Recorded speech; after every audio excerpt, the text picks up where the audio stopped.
தந்தை, மைந்தன், தூய ஆவியாரின் திருப்பெயராலே ஆமேன். உங்கள் யாவரையும் இந்த திருமறை துணுக்குகள் என்கிற தியானத்தின் வழியாக இந்த நாளிலே சந்திப்பதில் மிகுந்த மகிழ்ச்சி அடைகின்றேன். குறிப்பாக இந்த நாளிலும் கூட நாம் கடந்த நாட்களிலே கோயிலுக்குள் கடவுள் என்றால் உனக்குள் யார் என்கிற சிந்தனையின் அடிப்படையிலே பாகம் 1, பாகம் 2 என்று சொல்லி நாம் தியானித்தோம். அதைத் தொடர்ந்து இந்த நாளிலும் கூட பாகம் 3 அதற்காக எடுத்துக்கொள்ளப்படுகின்ற துணுக்கு செய்தியானது கோவிலில் 12 வயது சிறுவன் என்று சொல்லி லூக்கா எழுதின நற்செய்தி நூல் 2ஆம் பிரிவு திருமொழிகள் 46 நாம் தியானிக்கப் போகின்றோம். அன்பானவர்களே, நாங்கள் கடவுளின் மக்கள், கடவுளால் தெரிந்து கொள்ளப்பட்டவர்கள், கடவுளால் அனுதினமும் நடத்தப்படுகின்றவர்கள், நாங்களும் கடவுளின் சட்டத்திட்டங்களுக்கு கீழ்ப்படிந்து நடக்கின்றவர்கள் என்று சொல்லி யூதர்கள் இன்றளவும் கூட அனுசரித்து வருகின்றார்கள். அப்பேற்பட்ட பக்தியோடு கூட அவர்கள் 3 விதமான பண்டிகைகளை அனுசரிப்பது அவருடைய சமய கடமையாகவும் வாழ்வின் கடமையாகவும் நடத்தி வருகின்றார்கள். குறிப்பாக நாம் தொன்று தொட்டு அப்பேற்பட்ட பண்டிகைகளை அவர்கள் அனுசரிப்பது வழக்கம். கடந்த நாட்களில் நாம் தெரிந்தது போல பாஸ்கா விழா, கூடார பண்டிகை விழா, பெந்தோகுஸ்து விழா என்று சொல்லி அவர்கள் முப்பெரும் விழாவை அனுசரிப்பது வழக்கமாக இருக்கின்றது. இந்த விழாவை அனுசரிப்பதற்காக பல்வேறு இடங்களிலிருந்து, பல்வேறு நாடுகளிலிருந்து, பல்வேறு கிராமங்களிலிருந்து அநேக மக்கள் வந்து ஆணும் பெண்ணுமாக சிறுவர்களாக வந்து திரளாக வந்து அதை நிகழ்வை அனுசரிப்பதை நாம் பார்க்க முடிகின்றோம். குறிப்பாக இந்த அப்பேற்பட்ட விழாவிலே அன்றைய காலத்து வரலாற்று அறிஞர்படி கிட்டத்தட்ட 25,000 மக்கள் எகிப்திலே வாழ்ந்ததாக இருக்கின்றார்கள். ஆனால் அந்த விழா கொண்டாட போகின்ற சூழலில் மாத்திரம் கிட்டத்தட்ட 60,000 முதல் 1,00,000 வரைக்கும் மக்கள் திரள்வார்கள் என்று சொல்லி அங்கே வரலாற்று அறிஞர்கள் குறிப்பிடுவதை பார்க்க முடிகின்றது. இந்த 1000 லட்சக்கணக்கானோரில் இயேசுவும் ஒருவர் இருக்கின்றார் என்கிற பொழுது மிகவும் அதை சற்று யோசித்து பார்க்கின்ற பொழுது, அல்லது அதை சற்று தியானித்து பார்க்கின்ற பொழுது மிகவும் மகிழ்ச்சி அளிக்கின்றது.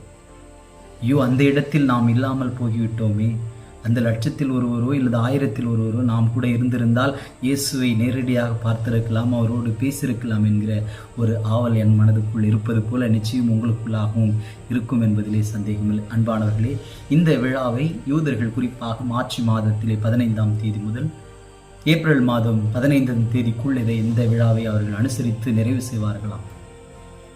இந்த பாஸ்கா விழாவின் தன்மையும் அல்லது அதனுடைய நோக்கத்தையும் நாம் பார்ப்பதற்கு முன்பாக இந்த பாஸ்கா விழாவை அவர்கள் கிட்டத்தட்ட 7 நாட்கள் அனுசரிப்பது அவருடைய வழக்கமாக இருந்திருக்கின்றது. அன்பானவர்களே, இந்த பாஸ்கா ஏன் அவர்கள் கொண்டாடுகின்றார்கள், அதனுடைய நோக்கம் என்ன, அதனுடைய தன்மை என்ன என்பதை நாம் தொடர்ந்து இந்த தியானத்தின் வழியாக தெரிந்து கொண்டு பிற்பாடு இன்றைய நாளுக்குரிய தியானத்திற்கு கடந்து செல்ல முயற்சி செய்கின்றேன்.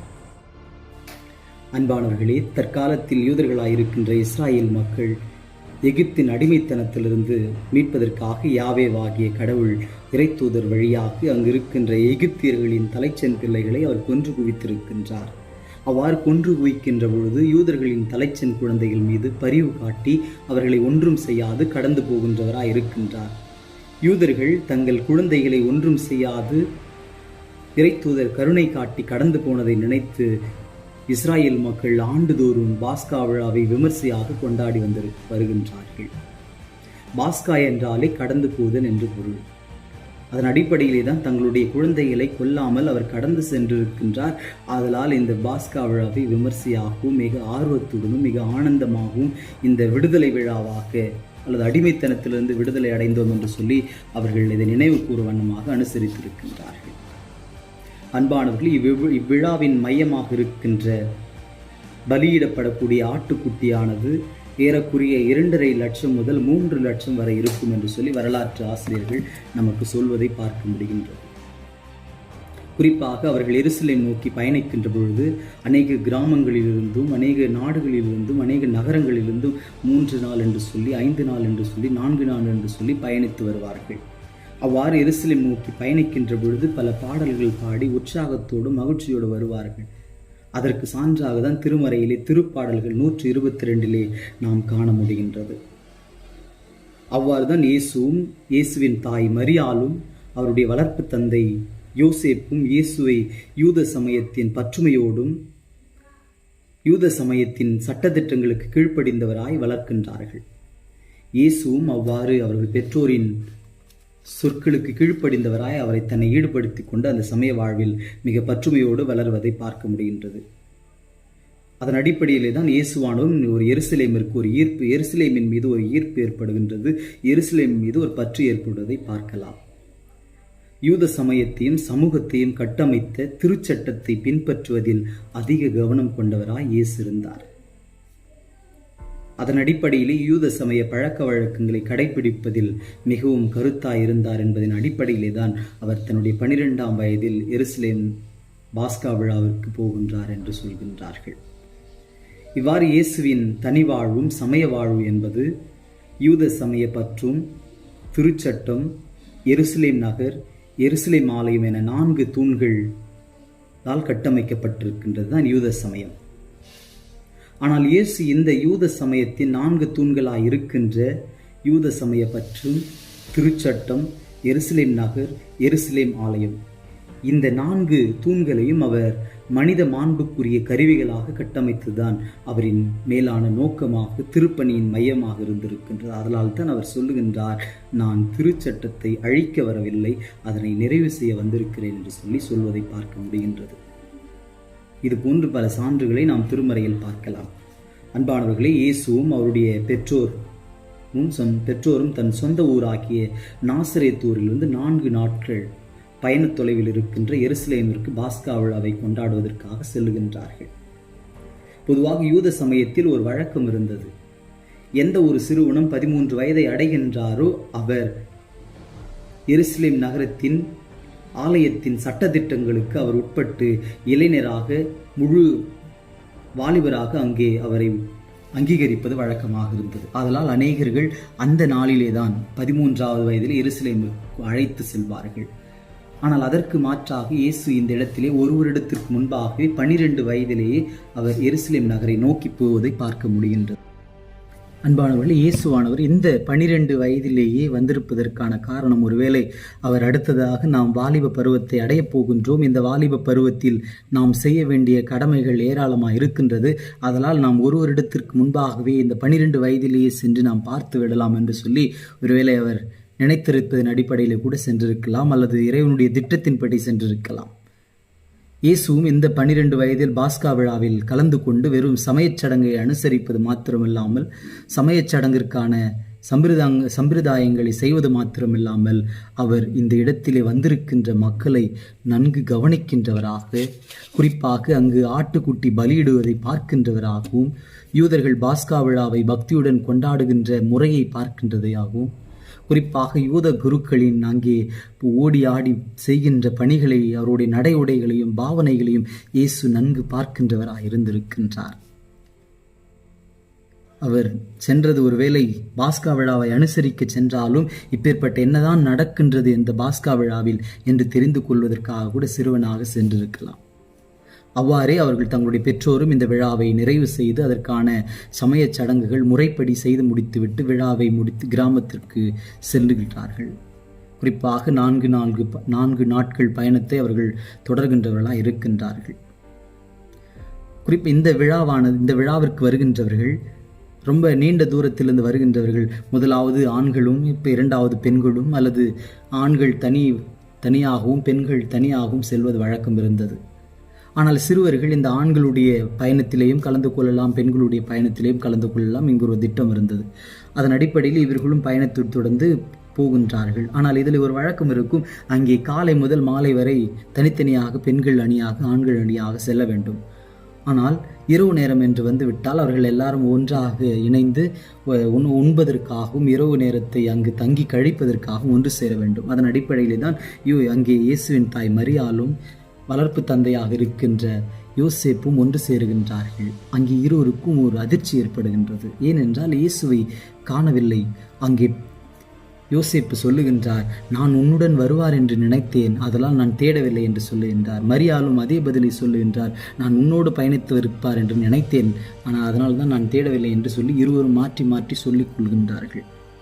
ஆனால் இருந்தாலும் கூட இவர்களுக்குள் ஒரு சந்தேகம் இருந்தது. ஏனென்றால் இயேசுவானவர் அநேகரிடத்திலே அன்பாக பழகக்கூடியவர், அநேகரிடத்திலே அவர் மகிழ்ச்சியாக இருக்கக்கூடியவர், அநேகர் இயேசுவை அழைத்து பயணத்திலே அவர் உடன் பயணிப்பதற்காக விரும்புகின்றவர்களாக இருக்கின்றார்கள் என்று சொல்லி அங்கே இவர்கள் நினைத்திருக்கக்கூடும். இருந்தாலும் கூட அப்பேற்பட்ட உறவினரிடத்திலே, அப்பேற்பட்ட உடன் பயணிக்கின்றவர்களிடத்திலே, சிறுவர்களிடத்திலே போய் அணுகி கேட்கின்றார்கள், எங்கே இயேசுவை பார்த்தீர்களா என்று சொல்லி. ஆனால் அந்த இடத்திலே அவர்கள் தேடியும் கிடைக்காமல் கடைசியில் தேடி தேடி அவர்கள் எருசலேமை அடைந்து விடுகின்றார்கள். எருசலேமை அடைந்தவர்கள் அங்கே ஆலயத்தில் பார்க்கின்றார்கள்.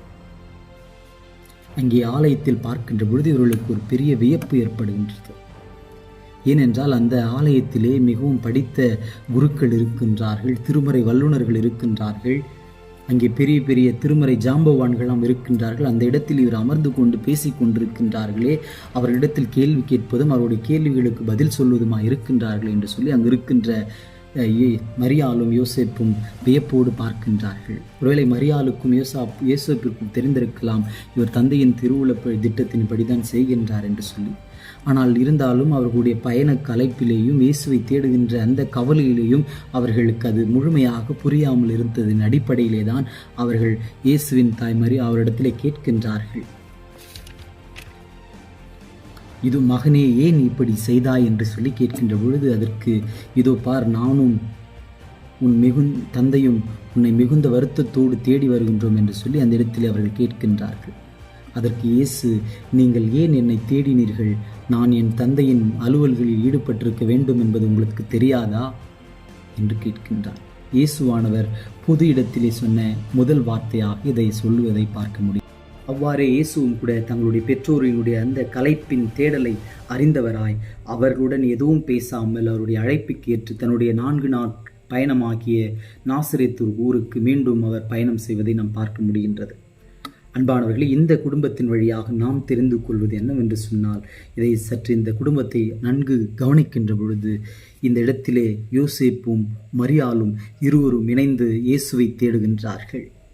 அந்த இடத்திலே ஒருவருக்கொருவர் முரண்பட்டு நிற்கவில்லை. நான் தேடுகிறேன், நீ தேடுகிறாய், இல்லை நீதான் தேட வேண்டும், நான் தான் தேட வேண்டும் என்று சொல்லி முரண்பட்டு நிற்காமல் இருவரும் இணைந்தே தன் குழந்தையின் மீது வைத்திருக்கின்ற அன்பின் நிமித்தமும் தன் குழந்தையின் மீது வைத்திருக்கின்ற அக்கறை நிமித்தமும் இருவரும் இணைந்து தேடுவதை பார்க்க முடிகின்றது. அன்பானவர்களே, தற்காலத்திலே அநேக குடும்பங்களில் கணவன் மனைவியுடைய சரியான புரிதல் இல்லாமல் அனுதினமும் அங்கே இருவருக்கொருவர் சந்தேகத்தோடு வாழ்கின்ற ஒரு சூழல் இருக்கின்றார்கள். ஒருவர் மீது ஒருவர் அங்கே நம்பிக்கையற்ற தன்மையில் வாழ்கின்ற பொழுது, நான் வேலைக்கு செல்ல வேண்டும், நீயும் செல்ல வேண்டும் என்று சொல்லி இருவரும் அங்கே போட்டி போட்டு கொண்டு போவதனால், போட்டி போட்டு கொண்டு வாழ்வதனால் அங்கே இவர்கள் பெற்றெடுத்த குழந்தைகள் மிகவும் பாதிப்புக்குள்ளாகின்றார்கள். அவருடைய குழந்தை மிகவும் அன்புக்காக, பெற்றோர்களுடைய அரவணைப்புக்காக ஏங்கி தவிக்கின்ற பிள்ளையாய் இருக்கின்றார்கள் என்று சொன்னால் மிகையாகாது. அவர்கள் காலையில் எழுந்தவுடன் அங்கே பள்ளிக்கூடத்தில் அங்கு பணியாளரிடத்தில் வளர்ப்பிற்காக பாதுகாப்பிற்காக விட்டு சென்று மாலையில் வந்து அழைத்து கொள்வதும், இப்பேற்பட்ட உறவிலே தான் இன்றைக்கு பெற்றோர்கள் வளர்த்து வருகின்றார்கள் என்று சொன்னால் மிகையாகாது. அதற்காக தான் இந்த குடும்பம் நமக்கு வைக்கின்ற சவாலாக இருப்பதை பார்க்கலாம். அந்த இடத்திலே இயேசுவும் கூட தன் சிறு வயதிலேயே பெற்றோருக்கு கீழ்ப்படிந்தவராய் அவர்கள் கேட்கின்ற பதிலுக்கு ஞானத்தோடும் சரியான பதிலை கொடுக்கின்றவராய் இருக்கின்றார். அதனால் தான் திருமறை நமக்கு சான்று பகிர்கின்றது. இயேசுவானவர் ஞானத்திலும் உடல் வளர்ச்சியிலும் மிகுந்த கடவுளுக்கும் மனிதருக்கும் உகந்தவராய் வாழ்ந்தார் என்று சொல்லி லூக்கா ஆசிரியர் பதிவு செய்திருப்பதை பார்க்க முடிகின்றது. அன்பானவர்களே, நம்முடைய குடும்பங்களில் தற்காலத்தில் உறவு நிலை எப்படி இருக்கின்றது? கணவன் மனைவி புரிந்து கொண்டு மற்றவர்கள் செயல்படுகின்றார்களா? உண்மையான அன்போடு கணவன் மனைவி செயல்படுகின்றார்களா என்று தற்காலத்திலே நாம் கேட்கப்பட வேண்டிய கேள்விகளாக இருக்கின்றது. பெற்றோர்கள் பிள்ளைகளின் மனநிலை உணர்ந்து கொண்டு அவர்களின் உடல் வளர்ச்சியிலும் அவருடைய ஞான வளர்ச்சியிலும் இன்றைக்கு அக்கறை காட்டுகின்றவர்களாக இருக்கின்றார்களா என்ற கேள்வியும் இந்த குடும்பம் நமக்கு முன்வைக்கின்றதாக இருக்கின்றது. குடும்பத்தில் ஏற்படுகின்ற பிரச்சனைகள், கணவன் மனைவியிடையே இருக்கின்ற அந்த போராட்டங்கள் தங்களுடைய பிள்ளைகளை பாதிக்கின்றது என்பதை அறிந்தவர்களாக நாம் இருக்க இங்கே அழைக்கப்படுகின்றோம். ஆகிய தற்காலத்திலே கணவன் மனைவிகளாக இருந்து குடும்பமாக திருச்சபைக்கு செல்லுகின்றோமா, திருச்சபை விழாக்களில் குடும்பமாக கலந்து கொள்ளுகின்றோமா என்கிற இப்பேற்பட்ட கேள்விகள் எல்லாம் இந்த குடும்பம் நமக்கு முன்வைப்பதை நாம் பார்க்க முடிகின்றது. சிறுவன் இயேசு வழியாக நாம் புரிந்து கொள்வது என்னவென்று சொன்னால், அவர் பாஸ்கா விழாவை உற்று நோக்குவதின் வழியாக எருசலேம் நகரை நோக்கிய பயணத்தில் தான் அல்லது அந்த அணுகுமுறையில் தான் மீட்பு இருக்கின்றது என்று சொல்லி அங்கிருந்த யூதர்கள் நினைத்த பொழுது, இயேசு தன்னுடைய திருப்பணி காலத்தில் மனிதம் சரிந்த கலிலேயா பகுதியிலிருந்து தம் வாழ்வை தொடங்குகின்றவராய் இருக்கின்றார். அங்கே அவருடைய தொடர் சீடர்களாய் இருக்கின்றவர்களையும் கலிலேயாவிற்கு செல்லுகின்றார். ஏனென்றால் எருசலேம் திருக்கோயில் மீது பற்று வைத்திருந்தாலும் அதைத் தொடர்ந்து அவர் மலைகளிலேயும் அறைகளிலேயும் பல இடங்களிலே கூட இறைபக்தி வளர்த்து கொள்ள முடியும் என்பதை அங்கே அவர் சொல்வதை பார்க்க முடிகின்றது. இதுபோன்று சட்டத்திட்டத்திற்கு மதிப்பளித்து இயேசு இந்த இடத்திலே எப்படி ஓய்வு நாள் சட்டத்தை திருத்தி அமைத்தாரோ அதே போன்று கடவுளை நாம் எல்லா இடத்திலும் தொழ முடியும் என்கிற ஒரு புதிய அணுகுமுறையை அல்லது ஆன்மீகத்தை கடவுள் கற்றுக் கொடுக்கின்றவராய் இருக்கின்றார். அன்பானவர்களே, இயேசு தம் சமய வாழ்வை மனித மாண்புக்கு ஏற்ற கருவியாய் மட்டும் பார்த்திருக்கின்றார். அந்த மாண்பையும் மானுட மதிப்புகளையும் நிலைநாட்டும் பொருட்டே தம் தாய் சமயமாய் இருக்கின்ற பற்றை அவர் கடந்து செல்கின்றவராய் இருக்கின்றார். அதனால் தான் இயேசுவும் திருக்கோயிலில் மட்டும் கடவுள் இல்லை, மாறாக உனக்குள்ளும் மனிதம் வெளிப்படுகின்ற பொழுது அவர் கடவுளாக இருக்கின்றார் என்று புரிதலை நமக்கு கொடுப்பதை பார்க்க முடிகின்றது. அன்பானவர்களே, இந்த தியானத்தின் வழியாக நாம் தெரிந்து கொள்வது என்னவென்றால், கோயிலுக்குள் கடவுள் என்றால் உனக்குள் யார் என்ற சிந்தனையோடு இதை நாம் அணுகுகின்ற பொழுது நிச்சயமாக இந்த சிறுவன் வழியாக அநேக காரியங்களை கற்றுக்கொள்ள முடியும் என்பதிலே சந்தேகமில்லை. அன்பானவர்களே, அதனால் கடவுள் தாமே திருவார்த்தைகளை ஆசீர்வதிப்பார். தொடர்ந்து நாம் அடுத்த துணுக்குகள் வழியாக சந்திப்போம். ஆமேன்.